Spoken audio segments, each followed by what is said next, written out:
Hello mga ka-proud, andito ulit. Ako ay magbubukas ng turel ng baka ng kapatid ko at medyo tanghali na nga, no? Hindi pa sila tumatayo. Ayan. So papakawalan ko na sila dito sa turel nila para sila ay makakain na. Sensya na, medyo maingay dito ngayon kasi mahangin. Ayan. Ito. O, dali na kayo. Labas na kayo. O, ganito lang sila para iwas makapaminsala ng mga tanim ng kapitbahay kasi medyo yung bakod kasi namin dito may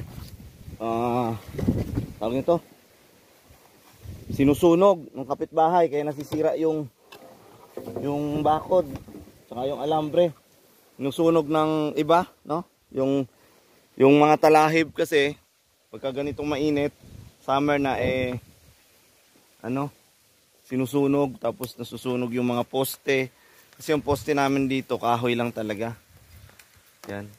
O medyo hindi ganun kaganda yung katawan ngayon kasi galing sa taglamig. Yan, labas na. Please. O, shout out. Yan, ito ay paiwi namin to. Medyo maganda yung katawan niyan kaya lang kukunin din yan kasi pinapasampahan dito dun sa turo namin, no? Yan.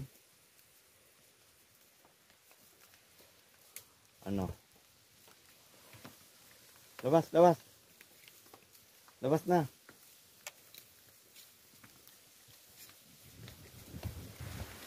Yan yung bagong anak. Medyo mailap. Lalaki pala yung bagong panganak. So, nasa 1 month pa lang yata yan. Tapos ito, manganganak naman to. Yun. So, hatid natin doon sa bandaron. O, ganito lang ang ginagawa namin. Tapos sa hapon, ipapasok ulit. Yan. Nasa bayan kasi, yung aking kapatid. Yung in charge dito. So, ako muna.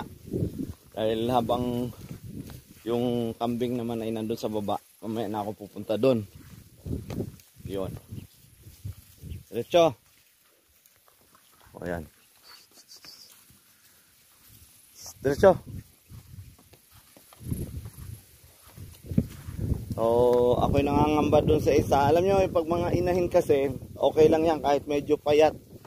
Kasi madaling mabuntis yung mga baka na medyo payat. Kumpara doon sa baka na talagang sobrang kakapal ng taba, no? Napansin nyo yung pinasok sa amin dito, yung pinaiwi namin doon sa pamangkin namin, parang sobrang taba na. Ang delikado kasi kapag medyo makapal na yung taba sa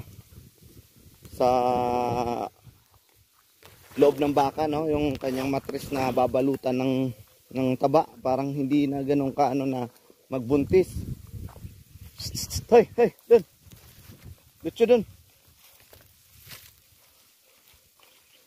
Kaya yung ibang magbabaka talaga, mas gusto nila na yung mga inahin nila or yung paanaking baka ay mapayat lang.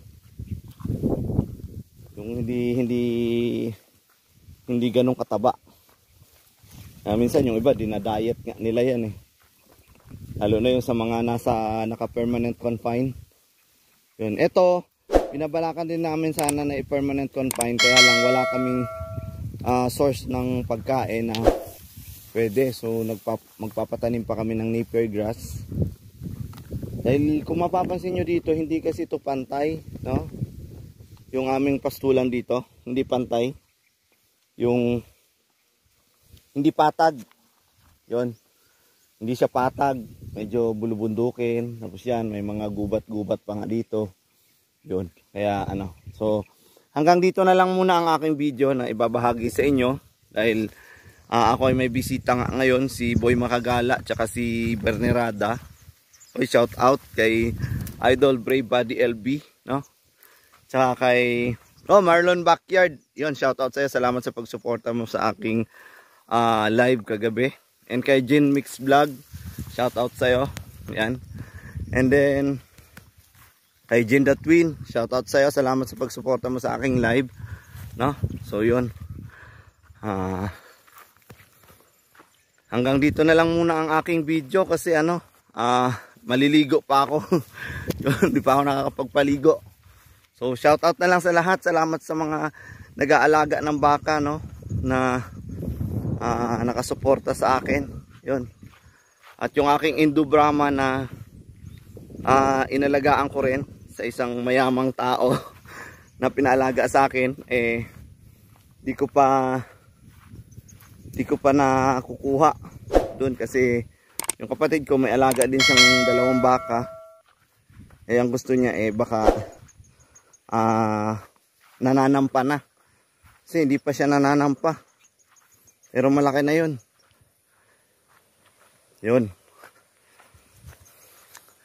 So hanggang dito na lang. God bless. Mabuhay. Ingat po. Happy farming.